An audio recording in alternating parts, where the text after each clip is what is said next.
Hi, Tess. Yeah. Hello, How are you doing? I'm doing fine. Good afternoon. Good afternoon to you too. All right. So, we're going to go back to the beginning where it all started as in May, right? So, tell us, what was your first period experience like? So, my first birth experience, I would say it was exciting. So, at this point, most of my friends had started, right? And I was like, oh my God, when am I going to start? And they used to tell me their experiences, and I used to see them literally. And so we lived in an hostel. It was a boarding school, and we lived in an hostel. And if you were on your period, you got certain privileges. So you can sleep in on Saturday morning and be accepted from labor. So I was like, God, when?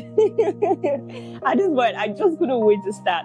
But I actually got my period on a morning. I was home this time. It was during the holidays, and I got all like, yes, finally. Now I'm going to have so much more to talk about with my friends, and I'm going to join the grown-up crew. So I was excited. I had pads already. I knew what to do already. So I was like, okay, let's go. So it seems like your team was always ready. Yeah, I was I was always somewhat ready. How do you think this affected your relationship with menstruation? I think living around other girls who were going through the same thing made it less isolating. And then we found a way to make it our thing, and it was fun. And it didn't feel it didn't feel shameful at any point. It just felt like the experience, and I was just happy to be part of it. I was happy to experience what everyone else was experiencing. I guess that has shaped it so much that now, I mean, it just feels normal. It doesn't really bother me so much. Okay. Yeah. Sounds like it was something you were excited to tell others about. So who was Yeah. the first person you told about it? Okay, so I told my sister first, then I told my mom, and then oh my God, I couldn't wait to tell my friends. And then I was like in the group chat, guess who just started their period? Me. So yeah. What was their reaction like? I mean, they were excited. But then like everybody else was starting too, so it was like, yeah. It had to happen at some point. What was your mom's reaction like? My mom she was fine. She wasn't shocked, or she didn't make it a big deal. For some reason, everybody was just super chill. It was just another day. And she was like, okay, you started your period. Okay, I'll take you to the market. We'll get you a new set of of underwear. And then we'll get you pads, get you all those things, and the talk. Now you're a woman. You have to take care of yourself very well. Don't wear white clothes. Be careful the way you sit. What else? Oh yeah, don't hang around boys too much. And if you do any stupid things, you're going to get pregnant. And you get pregnant, you're going to keep it. So Sounds more like a threat to me. well, more or less. But it worked. So Yes. How did you feel about it then? honestly, I felt really good. I felt happy. And I felt like I was finally growing up. I felt like I was a woman. So I have two older sisters, right? And I've always felt like the younger one, Everyone else was doing their own big girl things, and I was like the the only one who was still a kid. So I was happy to be grown up and to relate to what everyone else was relating to. So this the reaction that you got from everyone else with your period, them being chill about it and all of that, is that a reaction you have gotten consistently over the years interacting with others in life and society? I would say yes. In the sense that I also, to a great extent, it doesn't come up much. So I don't have cramps. I don't have or I don't have severe symptoms that actually makes me require maybe more understanding from other people. So it's easy for me, to pretend not to be. It's almost not a thing. I mean, not that I'm pretending, but it just doesn't influence my everyday life so much. So I don't necessarily get to talk to other people about it as much. If that makes sense. Yeah. Okay, so you're one of God's favorites. Oh yeah, definitely am. So, how has, talking to, okay, so you don't really talk to others about it, but then dealing with it on your own, have you encountered any challenges or setbacks and all of that? So I would say personally, for myself, I don't have much challenges except that maybe the hormonal imbalance that comes with it, that the brain chemistry thing, when I think about 2-3 days to my period, my brain just, it's like my mind turns against me. I was like, oh my god, I don't know what I'm doing in my life, like an existential crisis that happens.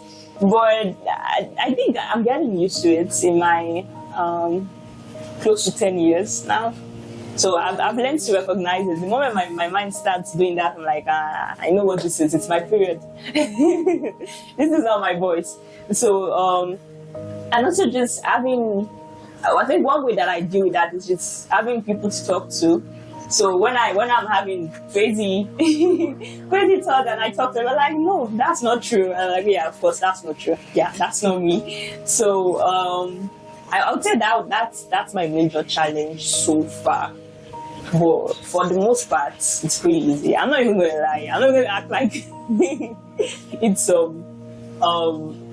big thing. I mean, it's significant, but I enjoy it. So have you ever, in as much as it has not interrupted your day-to-day life, right?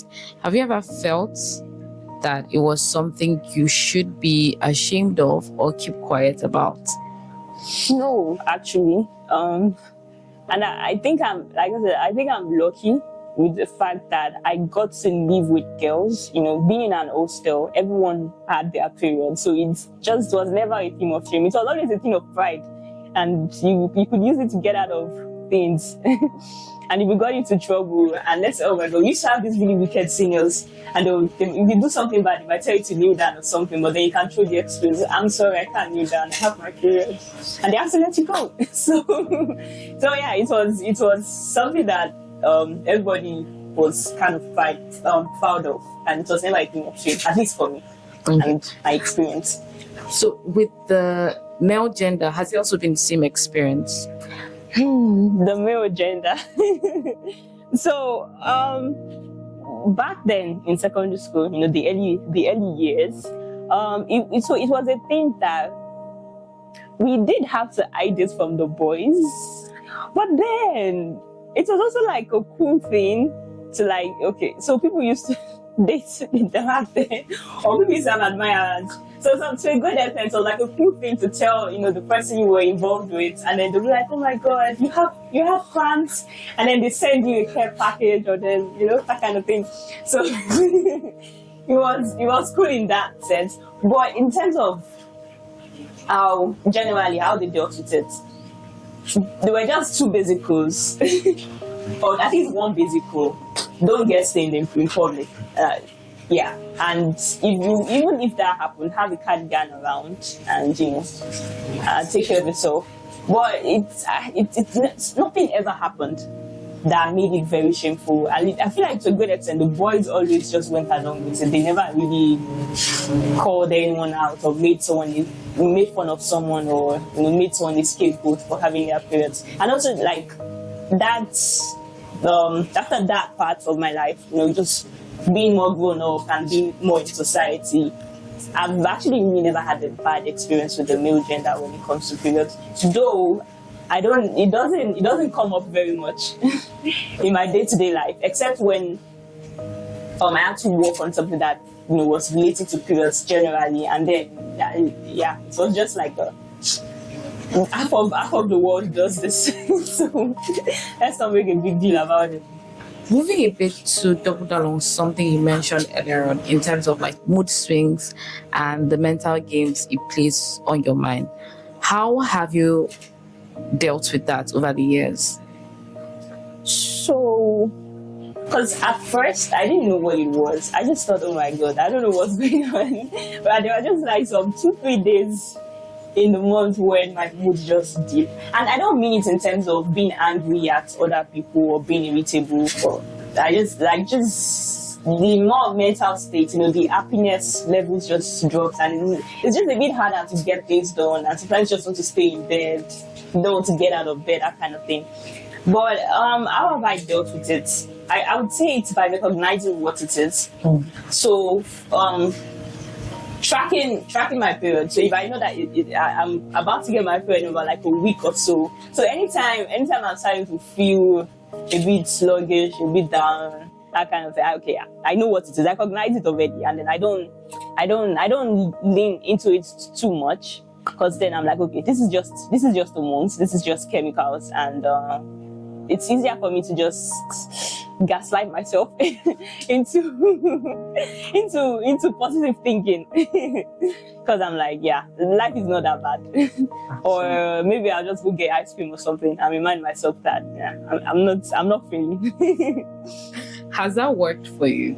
Oh yeah, that has worked. But the only thing is that you get out of it just to get back into it the next month. But yeah, 1 month at a time. How do you feel about the fact that we have to go through periods month after month?